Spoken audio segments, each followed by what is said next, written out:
Hey, how's it going, everyone? That's what it sounds like. What's wrong with you? What's wrong with me? I don't know. You married me. I know. What's wrong with you? God knows. Hey, how's it going, everybody? Welcome back to the Compromise Podcast. Today, I'm joined by the wifey. How you doing, wifey? You doing okay? Yeah, I'm fine. You sure? Yeah. What? Are you okay? Yeah, fine. I'm doing all right. Are you hyped up on sugar?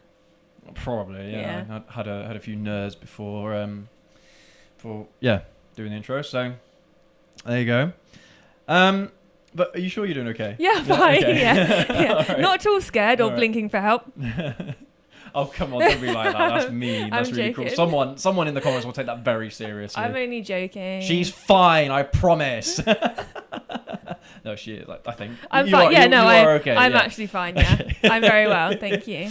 Anyway, all right. So we have some news. Yes. Before we get into the main topic, let's just get this out the way. All right. This person here is with child. Yes. We're pregnant. We're pregnant. Woo! Yay! Yeah, it was a long time coming, and yeah, it's finally happening. Yes. So yeah, just wanted to get that out there for everybody. You know, don't want to make a big deal of it. It's not going to change a lot, to be honest. No, with nothing's going to change on this channel, is it? So. I don't think anything will change on the channel. Hopefully. No. I mean, well, are you going to be riding pillion with me at all, or are we knocking that on the head for now? I think I'd like to, but not when I'm like super heavy because like my jacket and stuff won't fit. Yeah. Okay. So So- it'll have to be sooner rather than later. Sooner rather then. than later, yeah. Okay. Okie dokie. I'm sure we can manage that. But yeah. So how many weeks are we now? When this comes out, 16 weeks. 16 weeks. Yeah, close to 17, but 16 weeks. Yeah. Yeah. Yeah. So quite a big life-changing event for us. I mean, I say that. Yes, it is a big life-changing event, but everyday life and things doesn't really change for us. It would be pretty much the same. Still going to be working, still going to be eating and sleeping and riding bikes, talking Filming about bikes. and, Yeah, it'll be fairly similar to what we do already, except we will have a little sprog soon. So yeah, that's gonna be funny, isn't it? Little goblin. Yeah. That'll be really funny. Although it does make me wonder, like when they are the age that I started riding bikes, what is that future going to look like for them? That's going to be interesting. That could be a topic that we could talk about in a future podcast, isn't it? Yeah. What would the future of Riding. be for our offspring, for our children? Sons of goblins around the world. So that's that. When are we going to look at that bike? Was it Tuesday? No, yeah, Tuesday. I think so. Tuesday. So we went to go and look at a bike, and it's annoying because I did tease that on the video Wednesday, I think. Might have been Monday's video, I can't remember now. But we did tease that it was going to be a small bike for the channel, and it was going to be something, a little bit different, but not crazy. Like, it's not a big bike. No. Because at the moment, currently, all we have is all the big bikes, and we have your bike, which is small bike. which is tiny. Yeah. There's nothing in between. So I am currently looking for a bike that's in between, and I think we might as well talk about this because it's in relation to what we're going to be talking about, because they're both Yamaha bikes, and I was disappointed by it. Yeah, you were. So this bike, so you guys all know, it's an MT-03.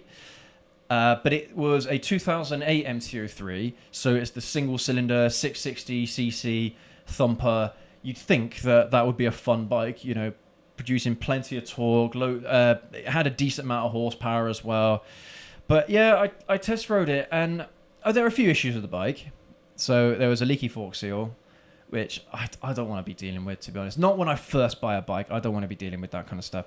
The rear tire was fairly low on tread. It probably had another year left in it. But by the time I came to sell it, You'd have to change I had to change it. The chain was probably the original chain. had loads of slack in it, and as you were riding it, you could hear it rattling up and down. And I didn't look to see if there was any adjustment left in the chain, so I might have needed to replace it. Might need to get a new one because chains, they stretch over time. Oh, look, squirrel. Our squirrel friend. Got a little squirrel just running around in our little backyard. The main issue that I had with it was that it just wasn't that fun. So it's because it's a bike that's producing something ridiculous, like 60 newton meters of torque at the peak torque, it sounds insane. And usually I'd look at that and I'm like, you know what, that must be fun, must be a load of fun. And unfortunately, this was an A2 compliant MT-03, so it was restricted to like 45-ish horsepower, 46, 47 horsepower or so. And I mean, to be honest, I wasn't really that worried about that. I did want to get one that wasn't restricted, that was full power. Because I think the full power one is about 55-ish horsepower, something like that. I did want a full power one, but that wasn't the deal breaker for me. Because then we could do videos on it for A2 riders. Mm-hmm. So it wouldn't have been a big deal. Which is the whole point, isn't it, really? Exactly. Well, not the bike that we are going to look at next, unfortunately. It's not an A2 bike. Oh, okay. So, but we'll talk about that as and when we actually get hold of it and what have you. But yeah, I rode it and it just wasn't fun at all. So the RPM limit was like 7,000 RPM, a very low RPM limit, and it gets there quick. So you think that's a fairly good thing, but there's no power being produced in the RPM range. You do feel a little bit of torque, and as you go up through the gears, it's better. But first gear and second gear are the main gears that I would want to be playing around with on that bike, because I'm looking at a motorcycle that I can use to try and practice some stunt riding with. So, try and practice some, at least to start off with, just some wheelies and just some basic stuff. Mm-hmm. And I thought this would be a decent candidate for that. But they're just, I don't know, there was something about it where it's almost like the power band was about this big. So you had the whole RPM range and it was this big. Absolutely tiny. And so it was a case of like, because you hit that power and then all of a sudden you run out of RPMs. That's it.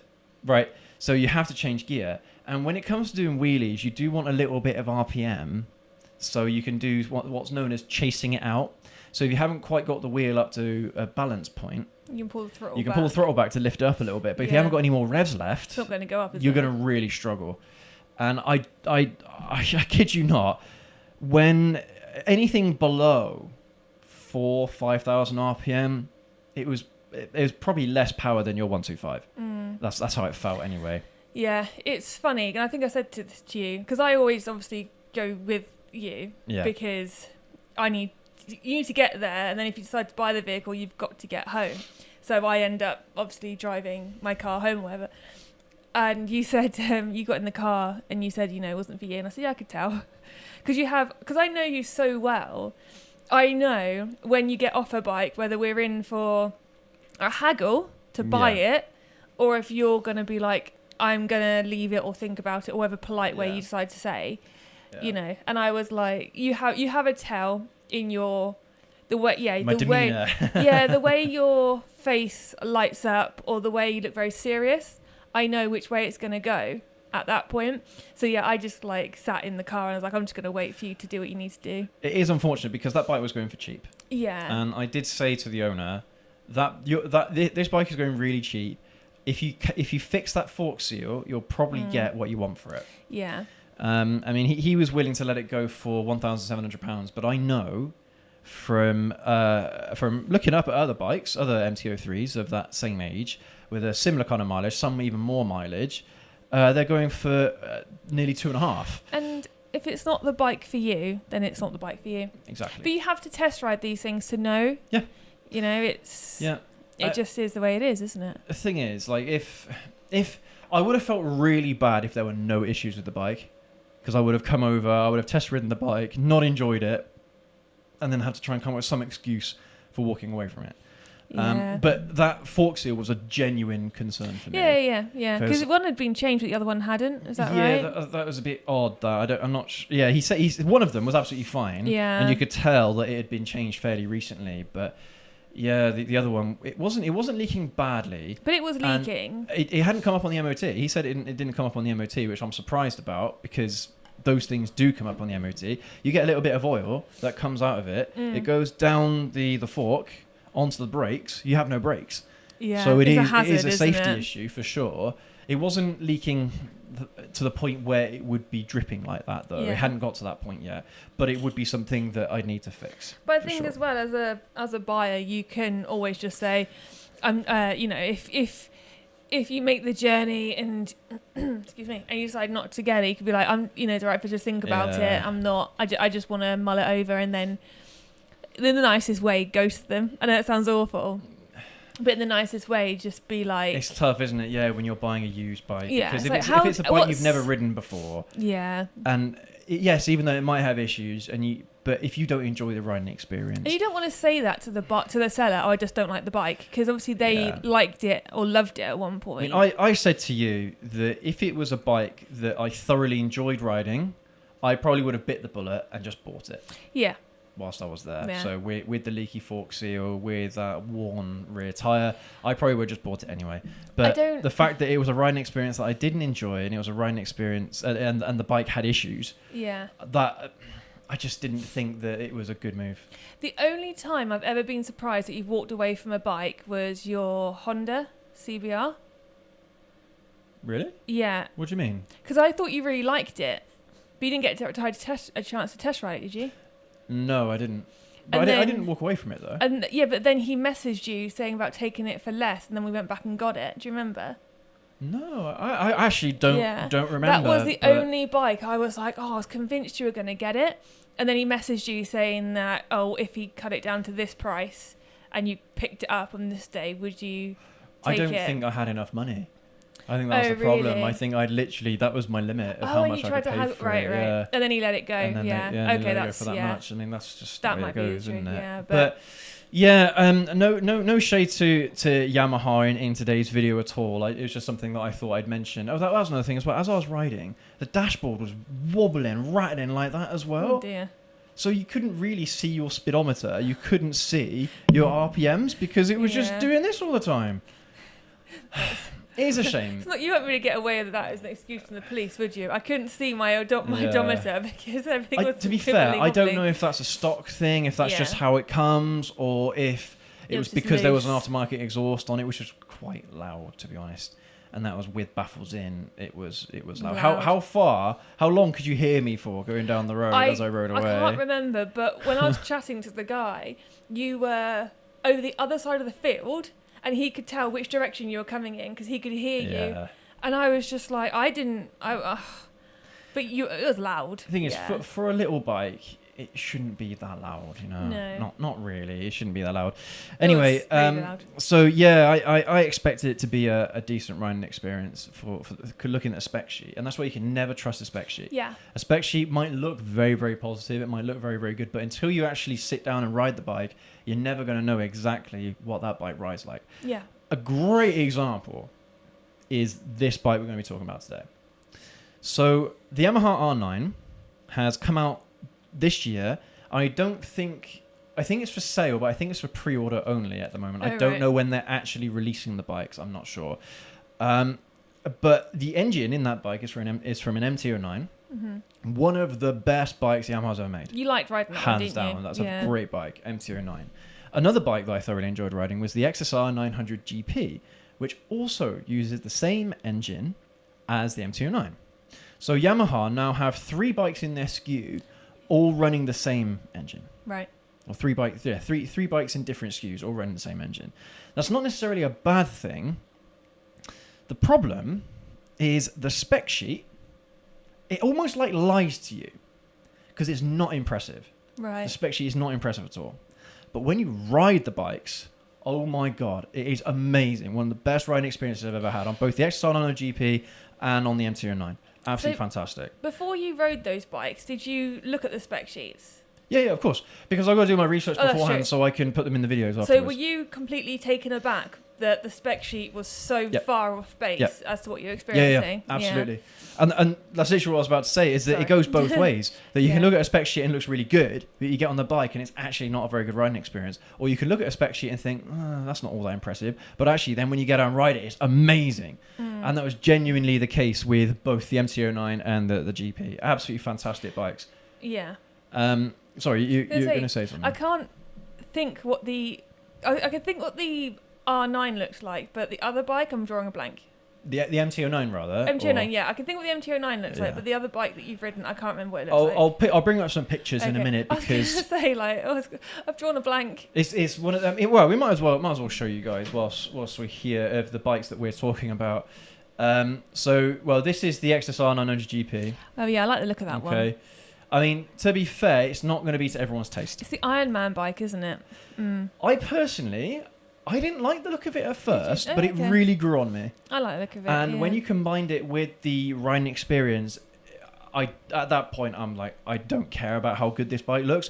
I would buy one of these. Yeah. 100% I'd buy one of these. And I think on our 0 to 60 run, because that's what I do on all of our ride reviews, I do a 0 to 60 run. I think I did that the quickest 0 to 60 ever. So bear that in mind. Bear that in mind. So my ZH2, which was the bike that we had, which I think before was my quickest 0 to 60 ever on the H2, which I think was like it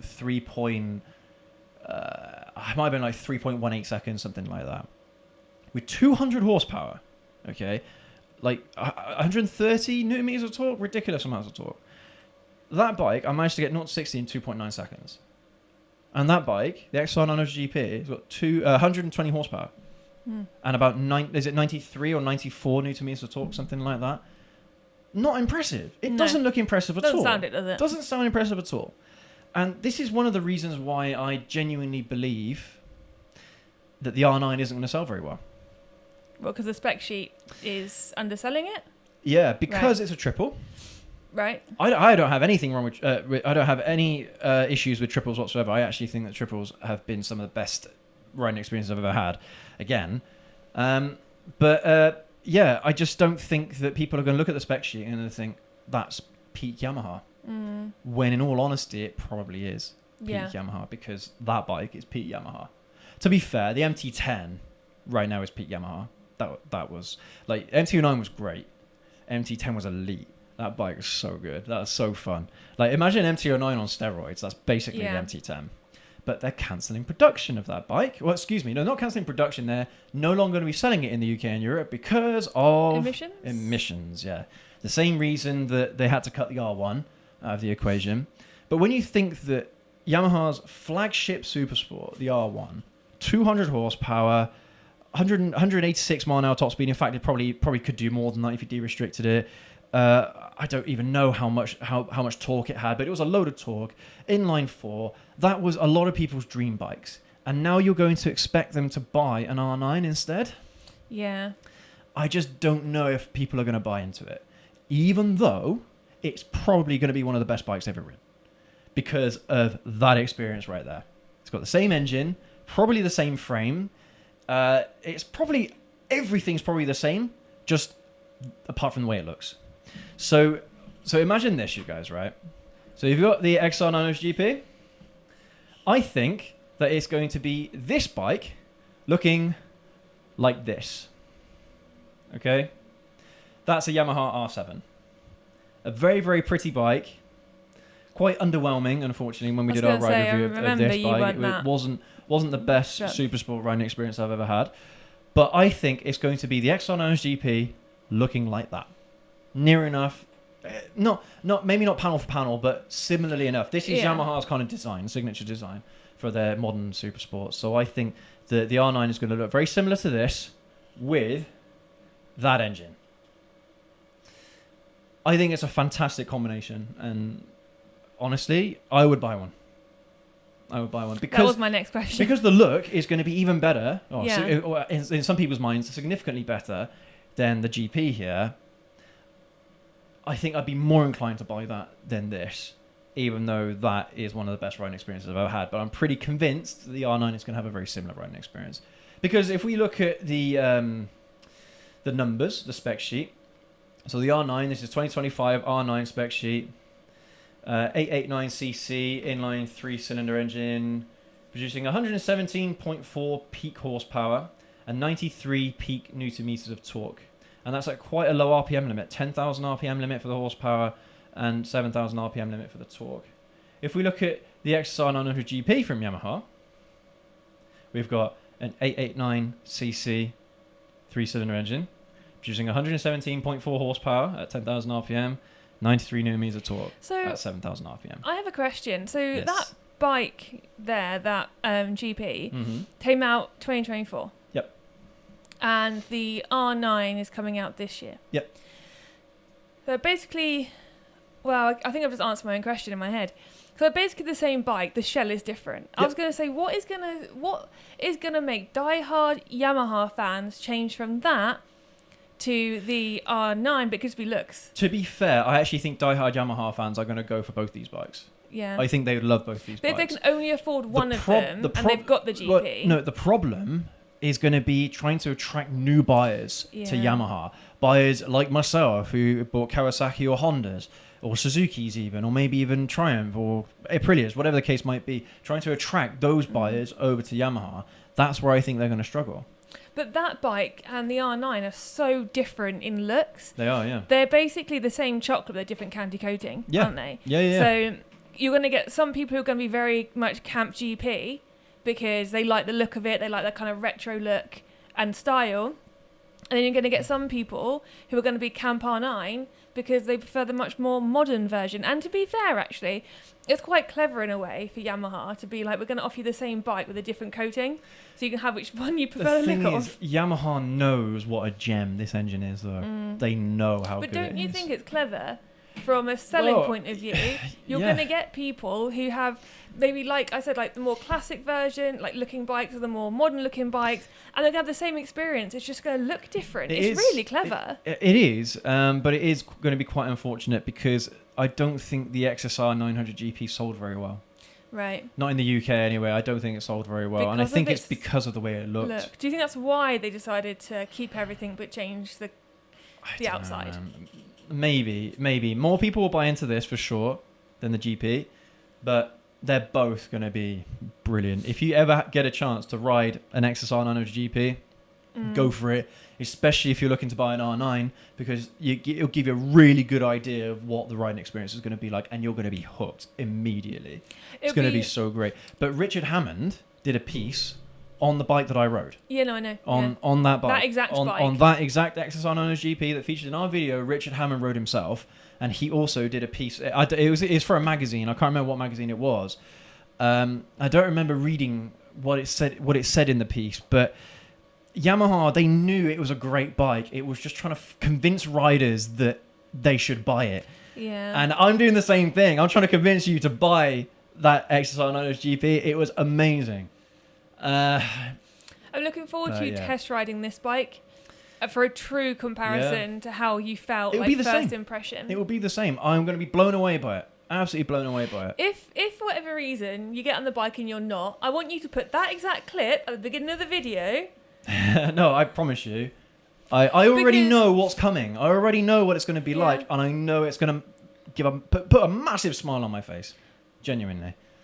But this is a motorcycle that I would buy over near enough anything. From any brand? Yeah. That's a big statement. Genuinely. That's it's that good. Big statement. It's that good. The only problem is at the moment is that they are... okay, one thing we haven't spoken about much yet is the price. Yeah, that's the scary bit, isn't it? The price of these bikes is about 12 grand. That is not bad. No, because your ZZR is 16 second hand, wasn't it? Brand new. Brand new. 10 grand used is what I paid for it. Right. That's not that far off. But the thing is, I can't afford one of these brand new. If I could, I would... Oh, I say that. I'll be selling the H2 soon. Oh, God, guys, got so ideas. I could get one of these. I could. Got ideas. I could do it. You could do it. And I probably will. But I don't know if I'm going to do it sooner or later. Yeah. Ideally sooner, but I don't know yet. But I would genuinely buy...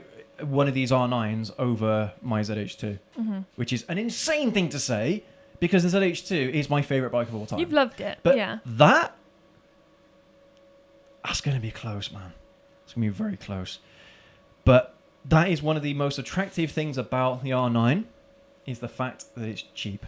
Yeah. It undercuts all of the competition. You look at a ZX10, you look at a Fireblade, you look at a Gixxer 1000, but Suzuki aren't selling those anymore in the UK.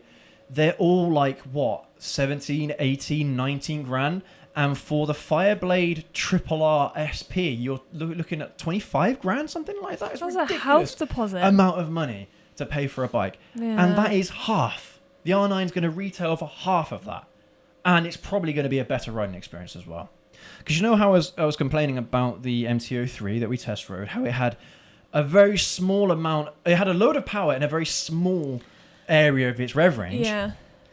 That R9, and by extension the MT-09 and the XSR900 GP, they're all going to have a sustained power throughout the rev range. That's what makes a motorcycle fun. Yeah. When you have torque at the low end, horsepower at the top end, you have a continuous flow of power all throughout the rev range. That's what these bikes have, and it has buckets of it. Genuinely, it's that good, you guys, that good. And even though the title of this video is going to sound like a bit of a poo-poo downer on this bike, it's the exact opposite. Yeah. I just, unfortunately, because we still have the ZX10R around, because we still have the Fireblade around, I think riders who are super sport enthusiasts who are going to be looking at bikes like these, top tier S-class super sports, I don't think they'd be looking to buy something like this. I think they'd be looking to buy a 4-cylinder 1000cc, the 200 horsepower stuff, the stuff that's right at the cutting edge. To be fair, this bike is at the cutting edge. It really is. But it's at the cutting edge of street riding. And I think super sport riders might want a more track-oriented experience as opposed to a street-oriented experience. So you're not getting just, like on the ZX10R, no power, 10,000 RPM, all the power up to 15,000 RPM.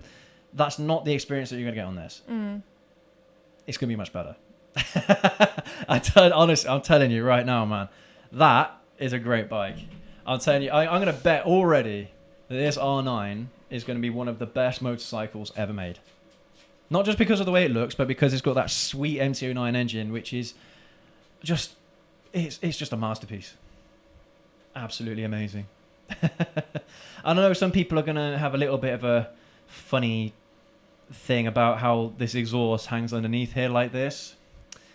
I don't mind it. I think you can get an exhaust, slip-on exhaust that goes up onto this side. Yeah. No, not under the seat, but it hooks up to the foot peg and things like that. I see. Okay. So you can have a visible exhaust if you really wanted one.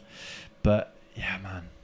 Unfortunately, I don't think it's going to sell very well because the ZX10 and the Fireblade are still around. And I mean, when you look at Aprilia as well, they've got their RSV 1000. Again, I mean, you're paying a lot of money for that bike as well, but that's what super sport enthusiasts are going to want. Prove me wrong. I hope to be proved wrong, genuinely, because that bike is totally worth it. That bike is going to be totally worth your money, 100%. And genuinely, I might pick one up. Once I've got rid of the H2, I might pick it up.